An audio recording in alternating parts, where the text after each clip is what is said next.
Catus Maximus here, this time with the DeWalt DW660. They've been selling this for quite a while. This one, when was this made here? 2006. So, they've been making these for 20 years. This happens to be an older Mexican-made one. I don't know if they're still made in Mexico. They may be, actually. This is their Rotozip drywall cutout tool. It's the tool that the Rotozip brand popularized enough to get bought out by Bosch.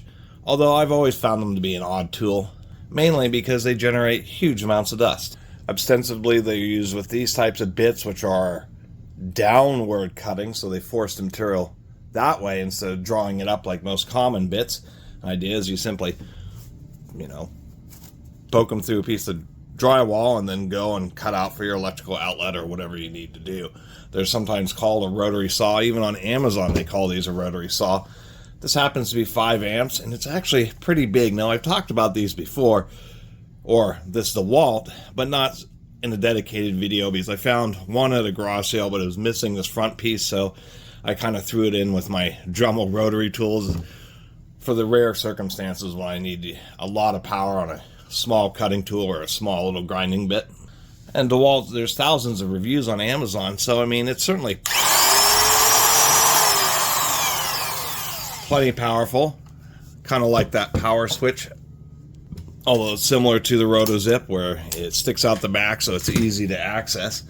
The things I didn't like about the DeWalt, given the nature of the tool, is 1, it's huge, and 2, heavy, and 3, having this 5 amp motor here is just totally overkill. It's way too much power for what you're using this tool for.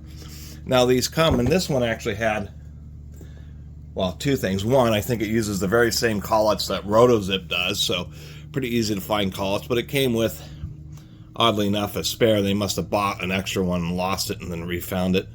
But the 1/8 and 1/4 inch Collet, so ostensibly it could be used in some situations for like trim routers, where you'd use like one of these little flush cutter bits to trim up some laminate, although this front piece here isn't particularly stable, although it's probably stable enough for doing laminate trimming, but it isn't the same as a trim router with a nice white base. Now, for doing drywall cutting operations, always have stuck with a handsaw, a jab saw. This is obviously not a jab saw. I'm just using the Sawzall blade as an example, but a jab saw is just a manual saw that you push through the drywall and then do your cuts, and the particulate's much more chunky when you use a jab saw, and it's actually pretty fast. The time to plug one of these in or set up your cordless one and then actually do the drywall cutting, that's what always has puzzled me, is it's not a lot faster. It's a lot more noise. It's a loud tool. And even though those bits try to push the dust into the wall, essentially, it still just makes a big cloud of dust. And those bits, I mean, they wear out pretty quick. Before I forget, I will mention I kind of like that they have both the integrated spindle lock and the wrench in one tool. It makes the front end a little bit bulky, but it's certainly much easier to deal with when you don't have any tools to fuss around. But that's the deal, versus just poking in with a jab saw and making your cut. If you need to do big cuts or trace around the template, this might help some in those situations, but they just never seem to be the kind of tool that I want to immediately reach for.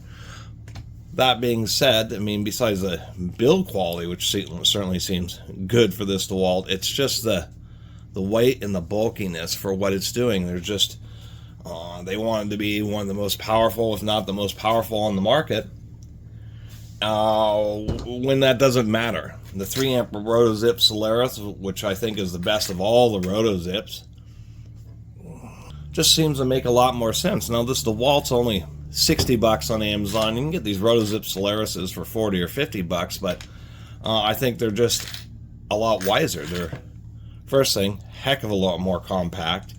They have the second option, which I mentioned before, is just really nice because you have a handle, but you can pull it off and use it without the handle if you don't like the handle, or you can put on the handle and use it two-handed or one-handed just with that handle. It's pretty smart.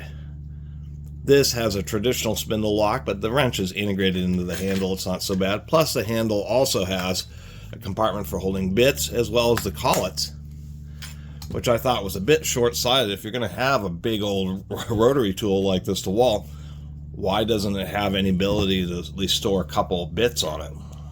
And maybe the extra collet if you got to have all this extra bulk and weight. And so that's kind of my opinion of this tool. It's kind of a nonsensical drywall cutout tool. It's just too big and heavy and bulky, and way more power than is ever needed for doing drywall, you know, drywall cutout operations and simple trimming operations and flush cutting stuff. This one is just one that I bought basically because it was cheap at a garage sale, and I collect tools. That's the honest and easy way of putting it. And these are kind of things where people say, oh, I'm doing some remodeling, need to do some cutting on some drywall and stuff, and so people say, oh, I'll just get a power tool to do it. Although in reality, it's the type of operation where a hand tool does just almost as well, almost as fast as any power tool. And believe me, running those tiny bits, I mean, with this thing, you would have to, I mean, you couldn't push your arm fast enough to ever bog something like this down. So I just think it's a little odd. And if DeWalt was going to make one of these, it should have been a really small, handy, like the simple hand-sized compact one. I mean, this has a pretty large grip of almost the same size as a angle grinder. It's just not the first tool I reach for those type of operations. That's for sure. But just wanted to make a little video about it and share my opinion. Anyway, thanks for watching.